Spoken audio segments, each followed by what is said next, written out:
Muito bem, uma ótima noite para todos vocês. Estou aqui de volta agora, mas para fazer uma live específica sobre a questão do ITCMD paulista, né, do Imposto de Transmissão Causa-Mortes do Estado de São Paulo.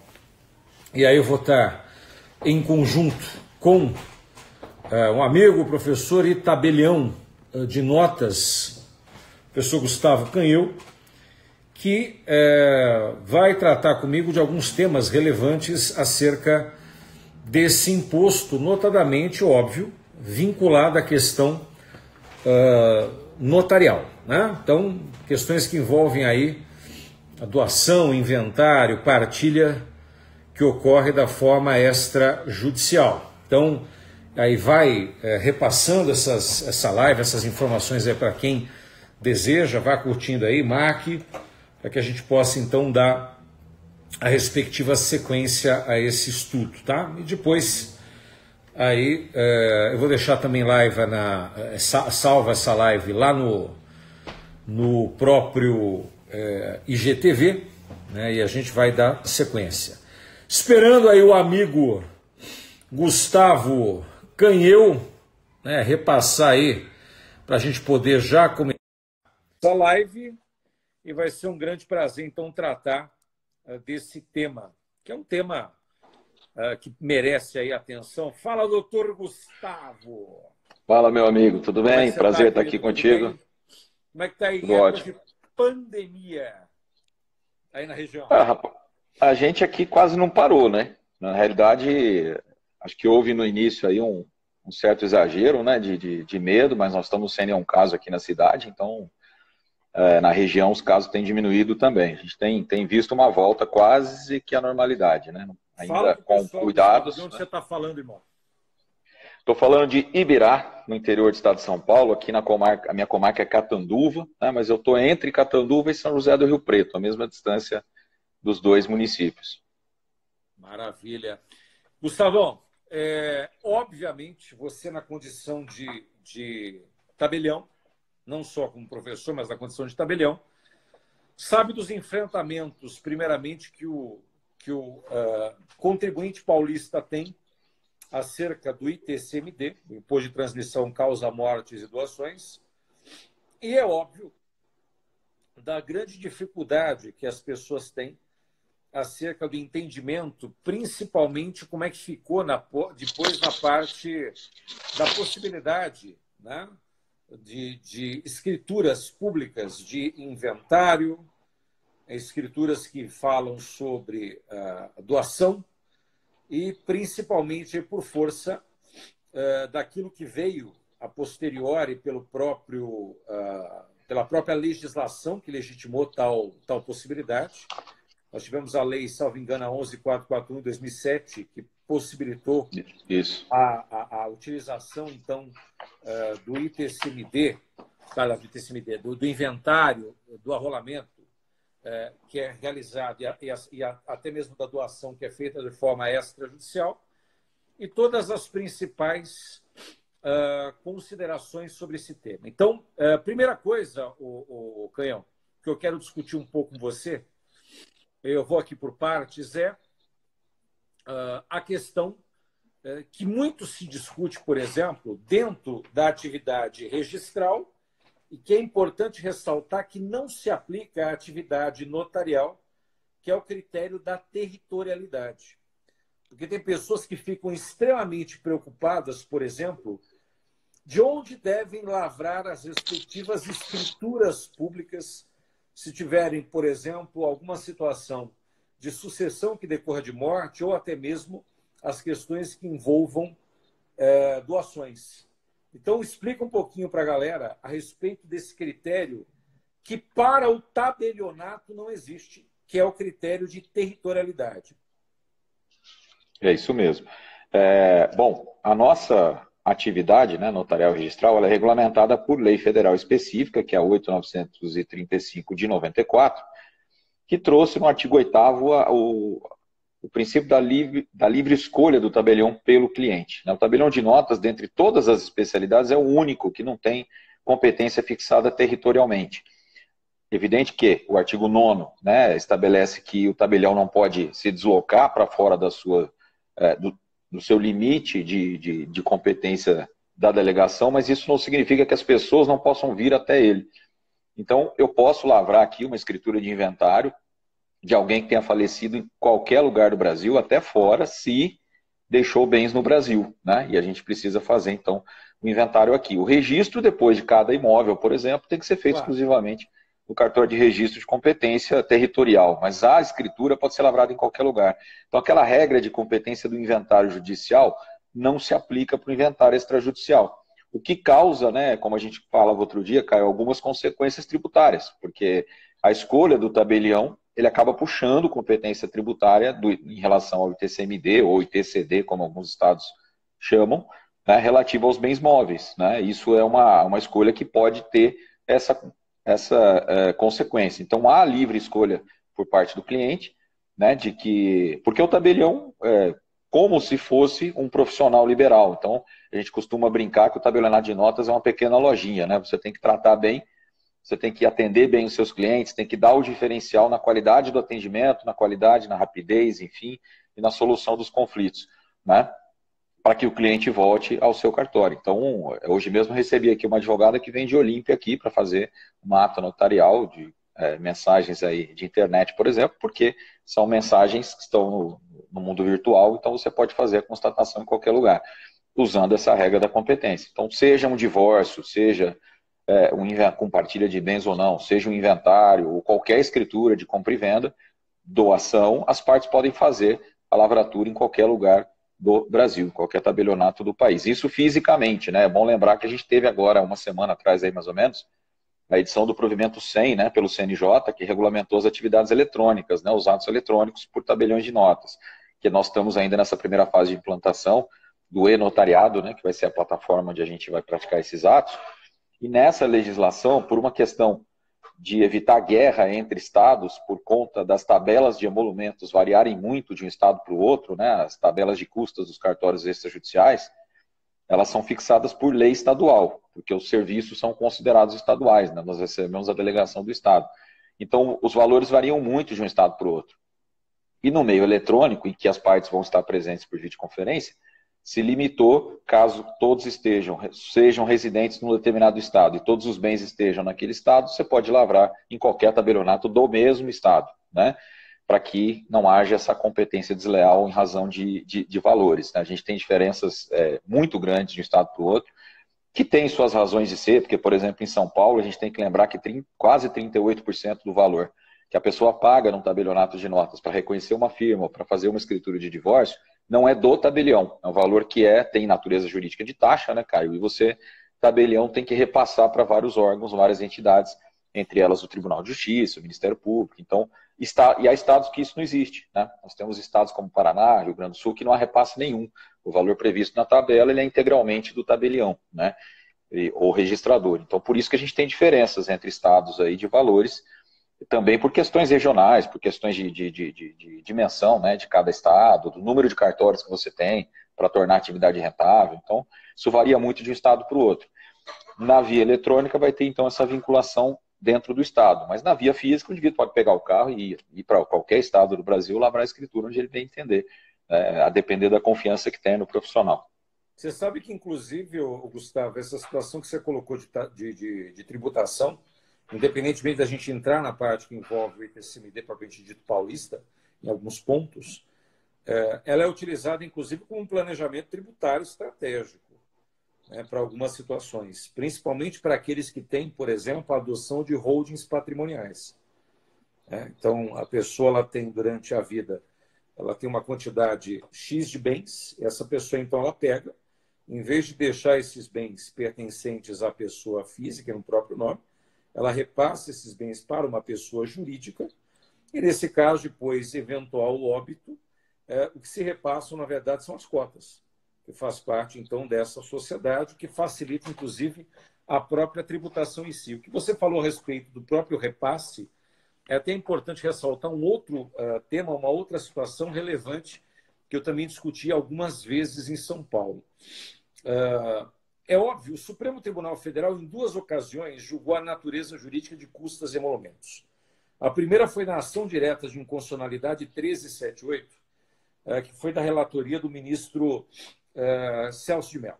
E aí levou-se em consideração que a atividade notarial e registral ela é exercida em caráter privado por delegação do poder público nos termos do artigo 236 da Constituição, mas ela é dotada de total estatalidade.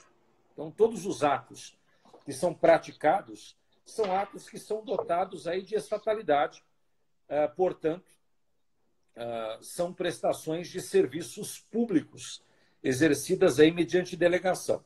E depois nós tivemos também o julgamento da ação direta de inconstitucionalidade 3089, do então ministro Joaquim Barbosa, que também acabou reforçando essa análise. E uma coisa que chama atenção, Gustavo, justamente que você falou, foi do repasse pelo seguinte: isso afeta, inclusive, questões da incidência do ISS na atividade notarial e registral. Eu tive que fazer, para que você tenha uma noção, e é óbvio, o próprio Estado de São Paulo ele é muito categórico no seguinte sentido, né? E isso os outros estados fazem. A municipalidade faz isso, porque é competência do município a incidência do ISS. Vou te dar um exemplo: 5% em cima do valor da prestação de serviço. E a municipalidade, grande parte das vezes, ela pega o valor total daquilo que é pago e necessariamente faz a incidência da alíquota sobre o preço geral do serviço, sem levar em consideração o montante que fica ao oficial. Então, isso é natural de acontecer. E não foi uma única vez que eu vi situações desse tipo, não. Eu já vi N situações, que eu tive que judicializar várias delas, porque o próprio procurador da municipalidade chegava para mim e falava o seguinte: doutor, eu até concordo com o senhor, mas eu tenho uma ingerência aqui do próprio executivo me dizendo o seguinte: eu sou obrigado a cobrar. Eu não posso abrir mão de cobrar isso da própria serventia. E aí a incidência, em vez de ser aqui, por exemplo, o que acontece no estado de São Paulo, sobre 62%, por cento que fica sobre a tutela do registrador, do oficial do tabelião, no caso, daquele que atua diretamente, em vez de incidir sobre os 62%, não, eles fazem incidência sobre 100%. E depois você tem que judicializar para fazer exclusão da base de cálculo daquele montante que não faz parte. Então, isso tem sido algo natural. Me fala uma coisa, Gustavo, é óbvio que a gente sabe que na questão do inventário extrajudicial, consequentemente na ocorrência de partilha, você tem, inicialmente nós tivemos, salvo engano, uma resolução do CNJ, acho que foi a inicial, acho que foi a 35 de 2007, isso, que acabou trazendo, né, na Corregedoria do Tribunal de Justiça de São Paulo, com a mesma finalidade. Depois teve o provimento 33 também, que teve a mesma análise, regulamentando, então, a situação da questão do inventário extrajudicial. E uma coisa chama atenção é o fato de não se ter a aceitabilidade do inventário extrajudicial ante a existência de testamento, não é isso? Exato. Em São Paulo a gente já evoluiu um pouquinho, né, nesse sentido, e tivemos aí, o ano passado, uma decisão do STJ no mesmo sentido daquilo que São Paulo já vinha entendendo, e agora está expresso nas nossas normas que foram alteradas em janeiro desse ano, que permite a realização do inventário quando há testamento em algumas hipóteses específicas. A principal é quando o testamento ele caducou, né? Eu fiz até uma aqui semana passada, que o advogado me ligou porque um outro cartório estava se recusando a fazer sem passar pelo judiciário. Nós já tínhamos a primeira previsão que diz: olha, se você, testamento válido, ingressar com ação de abertura do testamento, você pode pedir para o juiz, na sentença, autorizar a lavratura do inventário extrajudicial. Ok, então a pessoa entra com o testamento válido, tem que recorrer ao judiciário para abrir o testamento, é uma coisa que, sinceramente, eu não entendo para que precisa, né? Se todos estão de acordo, todos são maiores e capazes, é o tabelião que lavra o testamento, mas não tem competência para abrir, né? É uma coisa que Exatamente. A gente discute muito e pede para alterar isso no Código Civil, né? Porque é uma coisa, e no de processo. É uma coisa absurda pedir para recorrer. Quem já entrou com essa ação, em casos consensuais, obviamente, sabe que ela é uma coisa meramente homologatória, né? O juiz não vai nem ler o testamento. Se todo mundo diz que está de acordo, ele simplesmente manda cumprir, né? Dificilmente tem dilação probatória, qualquer coisa assim, numa ação de cumprimento de testamento. Mas quando o testamento já tiver caducado, e aí a gente faz a interpretação em 3 hipóteses, caducar objetivamente, porque o imóvel que foi deixado em testamento já não era do testador quando ele morreu, né? Então José faz um testamento para dizer que a casa dele na praia vai ficar para fulano de tal. Só que antes de morrer ele vendeu esse imóvel, né? Porque o testamento só vai produzir efeitos depois da morte, então o imóvel ainda é dele. Obviamente, o testamento não tem mais sentido nenhum, porque aquele imóvel não faz mais parte do acervo. Então, o próprio tabelião pode, na escritura de inventário, descrever o fato.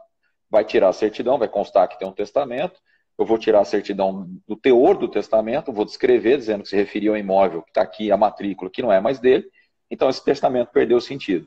A caducidade subjetiva, se a pessoa para quem se deixou os bens morre antes que o próprio testador, que foi o caso que eu tive aqui agora na semana passada, né? O indivíduo fez um testamento deixando tudo para a esposa, só que a esposa morreu antes do que ele. Então, o testamento perdeu a validade. Não há transmissão para os herdeiros do beneficiário, porque ele não chega a receber nada, o testamento caduca, né? Então há uma caducidade. Ou se houve a decretação judicial de nulidade do testamento. Aí, com a sentença, você pode fazer também em cartório. Então a gente tem algumas interpretações, mas não é todo Estado que interpreta assim, né? A gente tem algumas interpretações que têm mitigado essa impossibilidade trazida pela lei. Mas acho que a gente podia avançar mais, né, nessa questão, como eu falei agora, por que não abrir um testamento com todos os herdeiros maiores, capazes e concordes? Por que não fazer abertura por escritura pública, né? Por que a necessidade de promover uma ação para fazer algo que é tão simples quando ninguém está discutindo o teor do testamento? Se tiver litígio, ok, como em qualquer caso, está aí o judiciário para decidir, mas é algo que a gente pode evoluir mais, né? A ideia inicial foi porque havia essa obrigatoriedade de cumprimento do testamento em juízo, então por isso que se colocou essa restrição. Mas a gente está avançando na mudança dessa regra também.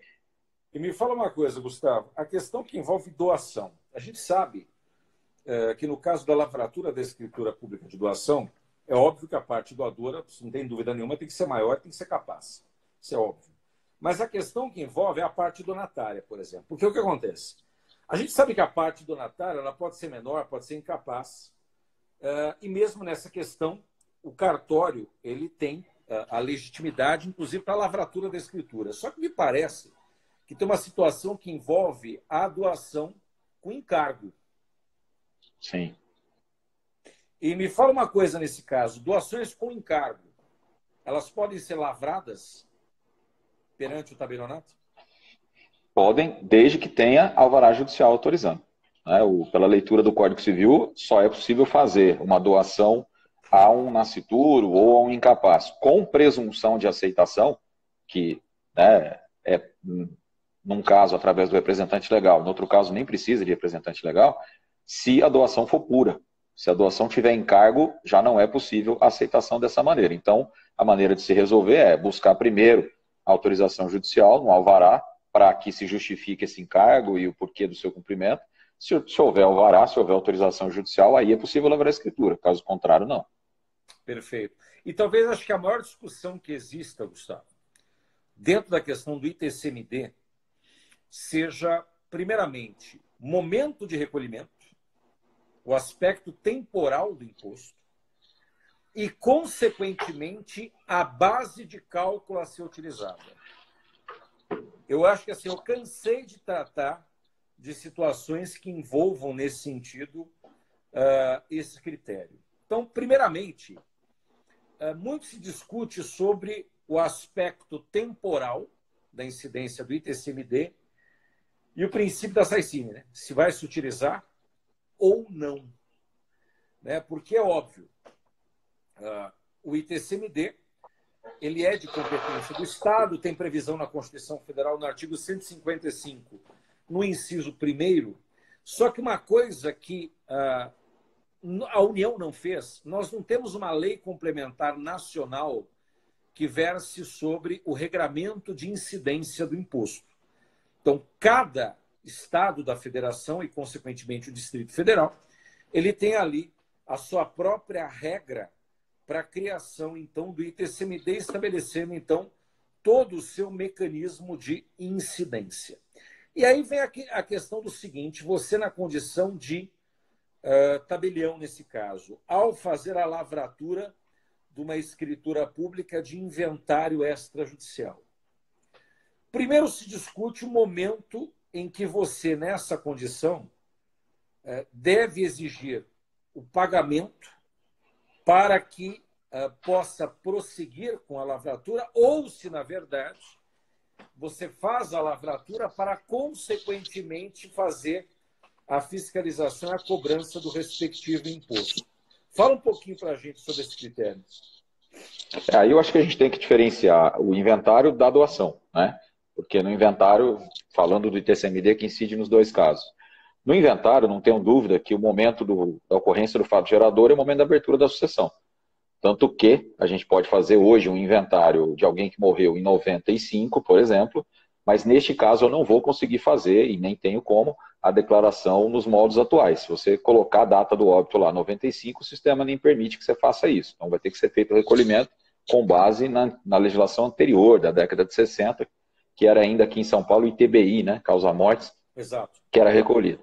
E aí o grande problema é que, bom, primeiro, para nós na esfera administrativa, eu, tabelião, não posso declarar prescrição nem decadência de coisa alguma, né? Quem tem que fazer isso é o Poder Judiciário, que também, é bom dizer, não faz isso na esfera administrativa. Então, quando alguém suscita dúvida, por exemplo, alegando isso, vai perder, porque é um processo administrativo, né? O indivíduo tem que primeiro recorrer ao judiciário para ter, né, no contencioso, para ter a decisão da prescrição ou decadência, por mais que a gente saiba que ali seria um caso, né? Até porque essa é uma outra questão também, né, Caio? O fisco sempre alega que o prazo para ele só ocorre quando ele fica sabendo da morte, quando alguém faz a declaração. Coisa impressionante, né? Porque não, aí, quer dizer, não vai acontecer a decadência nunca. E eu como registrador também digo, mas eu informo o Estado quando morre alguém. A gente faz a informação para tudo quanto é lugar, incluindo o SEAD, que pertence ao Estado, é um órgão de controle desses dados, né? Então, o Estado dizer que não sabe que alguém morreu, desculpa, mas essa justificativa não cola, né? Não tem razão nenhuma. Mas eles fazem, né? Fazem até hoje, né?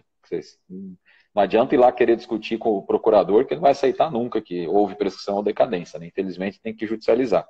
Mas, enfim, então a gente tem que fazer, no caso do inventário, com base no valor venal ou nos valores da época, nos valores de avaliação da época em que houve o falecimento, né? Então eu sempre peço para o cliente que veja ou consiga uma avaliação da época em que houve o óbito, daqueles bens que estão sendo inventariados, por exemplo, além do valor atual, porque aí, é claro, o valor de tributo, valor de custas e emolumentos, ele é cobrado na data em que está sendo lavrado o ato, mas o valor a base de cálculo para o tributo, eu me utilizo da base de cálculo da época do falecimento, que é de quando ocorreu o fato gerador, né? Diferente da doação, que a gente tem que usar o valor da época em que está sendo lavrado o ato.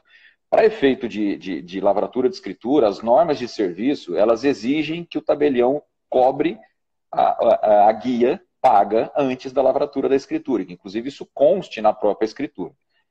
Academicamente, eu não concordo com isso, né? Me parece claro aí, principalmente no caso de uma doação, a transferência imobiliária só acontece com registro.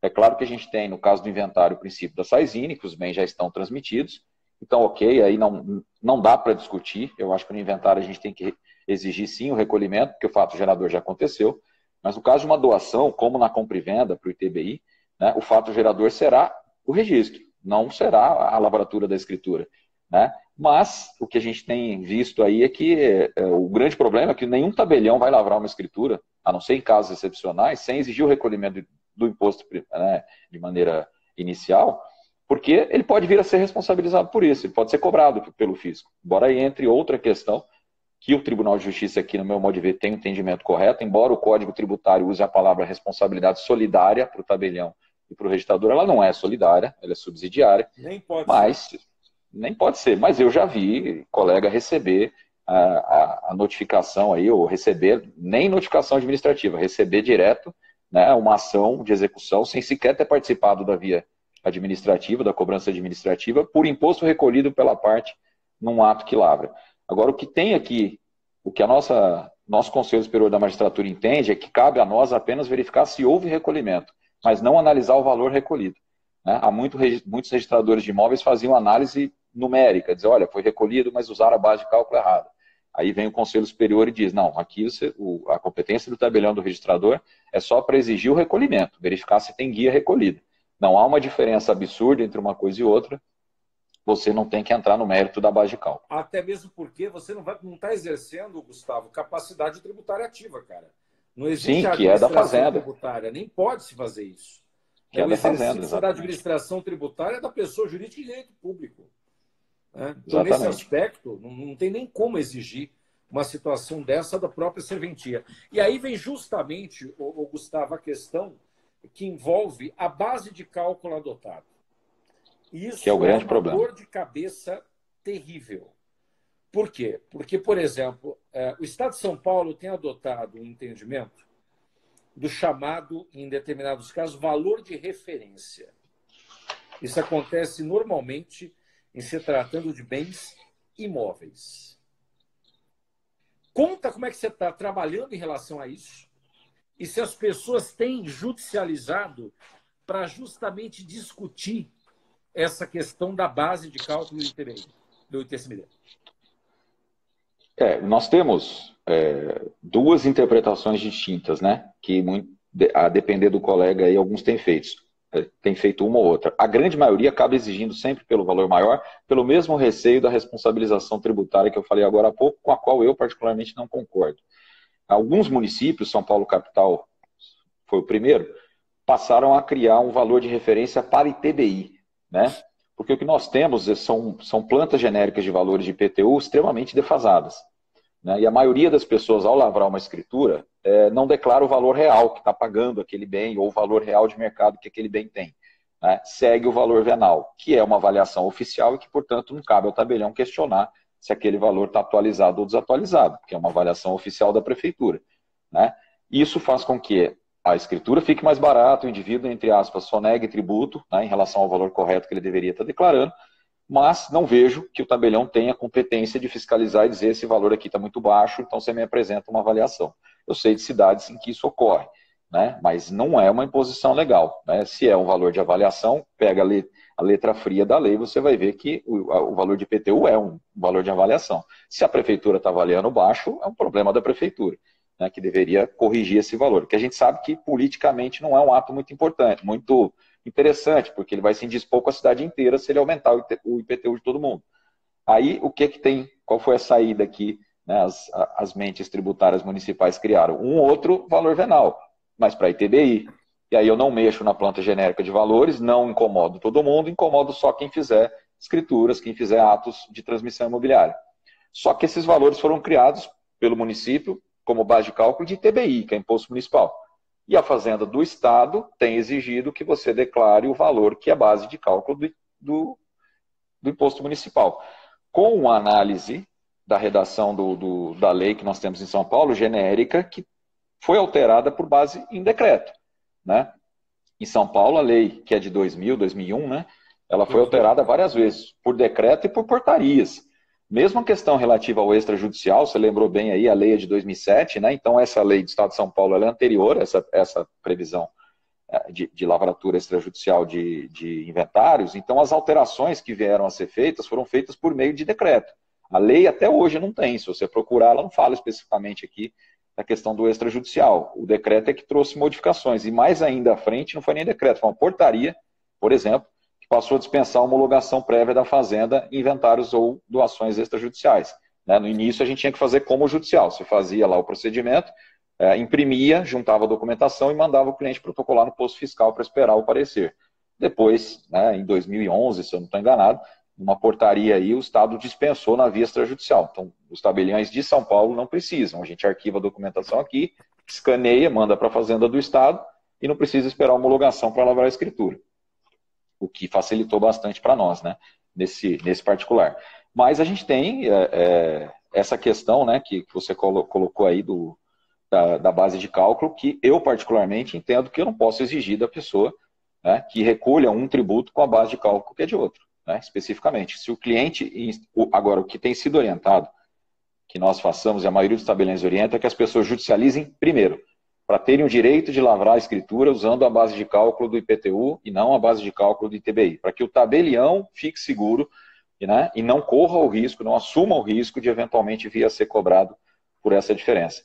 Eu, particularmente, não tenho esse medo. Eu acho que, se me cobrarem, eu tenho como me defender, porque não sou eu que atribuo base de cálculo e, como acabei de falar, não é minha responsabilidade sobre a base. A minha responsabilidade é exigir o recolhimento. Foi recolhido? Foi. A base está errada? Problema da fazenda, que vai cobrar isso do cliente. Mas a orientação que a gente recebe até de classe, né, da nossa associação de classe, é sempre exigir o valor maior e deixar que ou orientar o cliente a obter judicialmente essa possibilidade de recolhimento a menor. O que alguns clientes meus têm feito, a gente tem recolhe no valor maior e o advogado judicializa depois, para pedir a devolução da diferença, para não demorar para fazer o instrumento, para poder fazer e ter a liberação dele, né, e depois entra judicialmente. Agora, é uma outra dor de cabeça, né? Exatamente, E a fazenda vai acabar pagando duas vezes, né? Porque vai devolver, vai ter... E tem ocorrido isso, o judiciário tem dito isso, né? Então, a gente tem visto essas devoluções. São Paulo disse que a gente tem... eu salvo engano da minha parte, você me corrige, Caio, o STJ disse que é válido ter duas bases de cálculo. Então, não é ilegal ter uma base de cálculo do ITBI e outra para o IPTU. O que é legal é você querer usar a base do ITBI para o ITCMD. Totalmente. Que é o imposto estadual. Né? Esse aqui é o grande porém aí. Né? Totalmente. É justamente esse o problema. Né? A utilização da base, você pode utilizar, até mesmo porque você tem dois fatos distintos, que por mais que você se utilize da mesma base ou de uma base parecida, são fatos geradores que são completamente distintos. A questão é justamente o que tem sido exigido dentro do Estado de São Paulo. O Estado de São Paulo, conforme você já bem colocou, nós tivemos aí mudanças no aspecto quantitativo do imposto mediante decreto. Sendo que o próprio princípio da legalidade em sentido estrito exige que o tributo, né, se utilize do princípio da chamada tipicidade fechada ou cerrada, ou seja, todos os aspectos de incidência do tributo, e aí também se inclui o aspecto, logicamente, quantitativo, sejam definidos em lei, tanto de forma determinada como determinável. Então tem que estar na norma. Tá? E isso, lei em sentido estrito, né? Não lei em sentido amplo, incorporando legislação tributária, que é uma outra coisa. Nós estamos falando da lei em sentido estrito da situação. Então, por esse mesmo motivo, nós temos essa grande discussão. E aí, Gustavo, o que teve de novidade nessa pandemia foi o seguinte: o Estado de São Paulo ele está na Assembleia Legislativa com uma PL, um projeto de lei, com a finalidade de estabelecimento de alíquotas progressivas ao ITCMD. Essa situação já me causou espécie quando do julgamento do recurso extraordinário que deu origem à possibilidade da questão da progressividade do ITCMD. Até mesmo porque o Supremo Tribunal Federal ele tinha sempre o mesmo argumento. Qual era o argumento utilizado? O imposto pessoal ele tem que ser progressivo, até mesmo porque se a capacidade contributiva, enquanto princípio, previsto no artigo 145, parágrafo 1º da Constituição, exige que sempre que possível os impostos terão caráter pessoal e serão graduados segundo a capacidade econômica do contribuinte, e a progressividade sempre foi vista por uma grande parte da doutrina como um instrumento de implementação da capacidade contributiva, então tem-se, e o Supremo sempre teve esse entendimento, de que a progressividade seria um instrumento que implementaria a capacidade contributiva e, portanto, por uma interpretação meramente lógica, se o princípio da capacidade contributiva ele é implementado pela progressividade, e a princípio diz que sempre que possível os impostos terão caráter pessoal, logo todo imposto pessoal tem que ser progressivo. É o único imposto pessoal que nós temos instituído até hoje é o imposto de renda, e a Constituição realmente prevê, no artigo 153, no parágrafo 2º e no inciso 1º, que os critérios constitucionais regentes do imposto de renda passam a ser a generalidade, a universalidade e a progressividade. Só que o STF, até então, ele tinha se manifestado da seguinte forma: bom, imposto pessoal ele tem que ser progressivo. Só que o imposto real, que são os demais impostos, que recaem sobre operações, patrimônio e direitos, eles adotarão a progressividade sob duas óticas. Primeiro, se houver previsão na Constituição, e segundo, se for um caráter extrafiscal. Então, adotava-se a possibilidade de uma progressividade extrafiscal, ou seja, é aquela progressividade que ela não visa o aumento da arrecadação, mas ela tem uma finalidade de regulação econômica, de impingir determinados comportamentos ao cidadão contribuinte, de agir desta ou daquela forma, ou deixar de agir desta ou daquela forma. Tanto isso é uma verdade, que quando a municipalidade de São Paulo começou a exigir o ITBI progressivo, o Supremo Tribunal Federal falou assim: tá, peraí, de onde vocês tiraram a ideia? Tem previsão na Constituição? Não, não tem. Vocês estão utilizando o ITBI progressivo com finalidade constitucional? Não. Com finalidade extrafiscal? Não. Então, o STF edita a súmula 656, tornando inconstitucional, né, a progressividade do ITBI.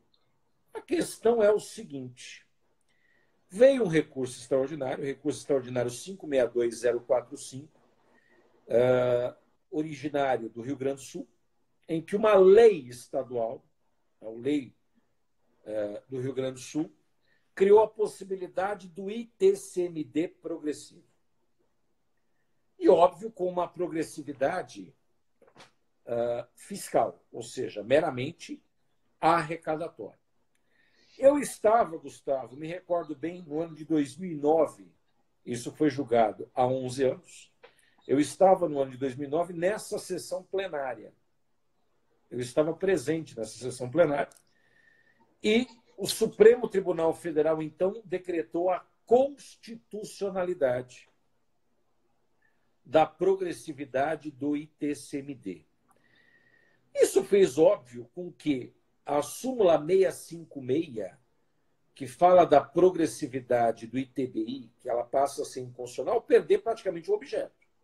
Porque não há nenhuma lógica você estabelecer que o ITCMD ele possa vir a ser progressivo e o ITBI não.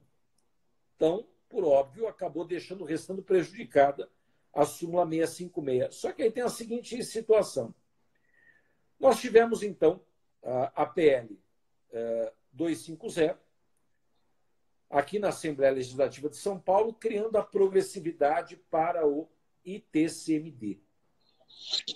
Porque a resolução do Senado Federal ela é competente para estabelecer a alíquota máxima do ITCMD. E a resolução do Senado Federal número 9 de 92 já colocou a alíquota máxima do ITCMD em 8%.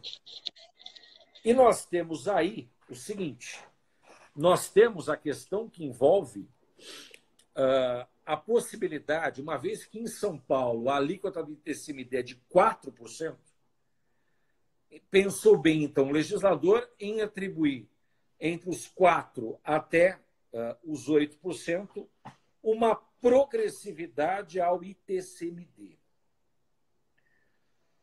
Eu quero te perguntar o seguinte: primeiro, como é que você enxerga a questão dessa progressividade e qual que será, de uma forma definitiva, o impacto nas serventias, tendo em vista essa discussão anterior que a gente estava tendo, de analisar justamente o quê?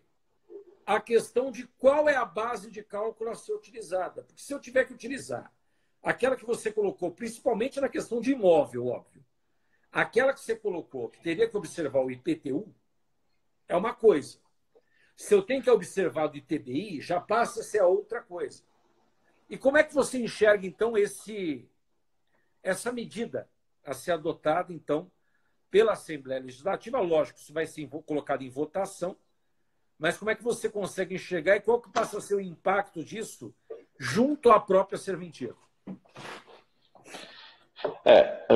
Primeiro, é bom a gente colocar que no próprio projeto também, essa questão que a gente acabou de discutir, do valor de ITBI e valor de IPTU, ele acaba indo parar na lei, né? Eles colocam aqui que a base de cálculo para imóvel urbano, o do rural também, eles acabam corrigindo outro questionamento, que é o famoso IEA, né? Se a gente utiliza o IEA e não o INCRA, ele já deixa claro que o valor venal vai ser primeiro, o valor de base de cálculo, primeiro divulgado pela Secretaria de Agricultura do Estado, que é o IEA, depois de outro órgão reconhecido, que seria o ITR. E no caso de imóvel urbano, ele diz que a base de cálculo seria o valor utilizado pela administração tributária municipal para fins de TBI, e na sua ausência, o do IPTU.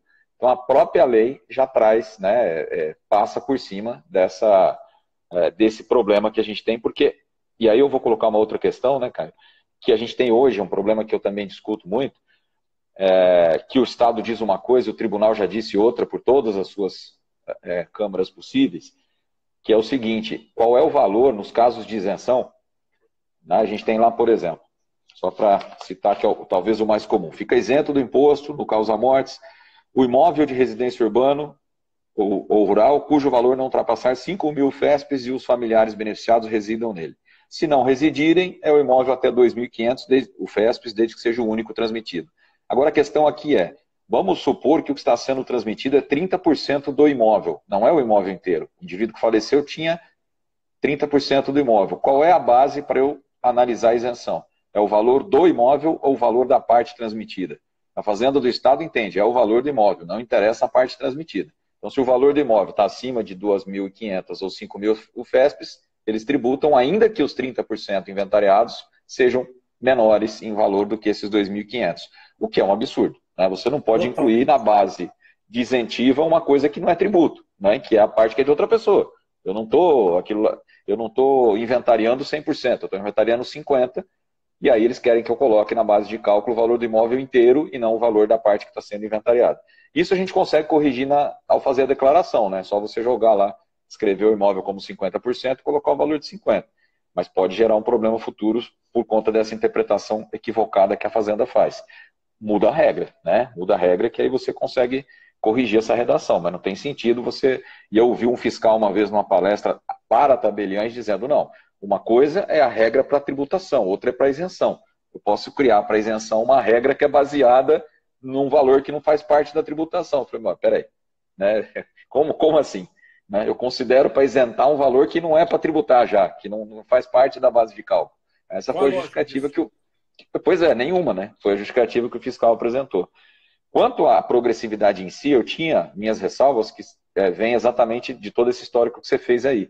Né? Não vejo muita lógica, porque o que foi colocado aqui quanto maior o patrimônio, maior o percentual que incide sobre. Quer dizer, qual a lógica? Já vai ser maior a tributação, ainda que o percentual fosse um só. Mas é basicamente a mesma lógica que a gente já vê em muitos outros estados do Brasil, que adotaram as alíquotas progressivas. O que eu achei interessante é que ao invés de simplesmente colocar a alíquota incidir de 6, de 7, de 8, de 5, sobre todo o valor que está sendo tributado, o que se fez aqui foi algo semelhante ao que a gente tem no imposto de renda, né? São faixas onde vai haver incidência de percentuais diferentes. Então eu tenho 0, 4, 5, 6, 7 e 8%. Em cada, eu pego o patrimônio e vou dividir por faixas, e a incidência vai ser proporcional a elas. Então, tal qual no imposto de renda, a gente não vai ter uma aplicação de 8% sobre todo o patrimônio que estiver sendo partilhado, mas sobre a parte que tiver, por exemplo, aqui, acima de 90.000 FESPs. Isso acabou fazendo com que a parte que antes a gente chamava de isenção, mas agora está como alíquota zero, subisse um pouco o valor. Ele passou para 10.000 FESPs, onde antes eram 5.000, né? Você sabe que essa na questão primeira da alíquota hipótese. Zero também foi bem pensada, né? Foi, exatamente. Porque eles podem mexer na alíquota depois sem precisar alterar a lei, né? De zero para... Se é zero, não é isenção, então não precisa de lei para alterar a regra, não é isso? Eu posso, por portaria da secretaria, subir ou baixar essa alíquota. Esse é o problema, né? Já foi de caso pensado essa situação. E aí, Gustavo, dá sequência aí nessa questão, o que você vê esse critério da proporcionalidade com ressalva? A ressalva que eu faço é exatamente isso que você falou, porque é uma tributação. Eu, quando estudei direito tributário, quando fiz a minha primeira pós-graduação, saí da faculdade em tributário, e quando advogava na área, aprendi que nos tributos reais você só poderia ter alíquota progressiva se fosse uma progressividade extrafiscal, ou seja, não baseada no tamanho, no valor do bem, porque aí o próprio... É como se eu tivesse duas vezes tributando o que tem mais, né? Tributando com uma alíquota maior, por ele ter mais, sendo que ele já pagaria mais simplesmente porque o patrimônio dele é maior do que o outro, né? É aquela diferença entre proporcionalidade e progressividade. Exatamente, exatamente.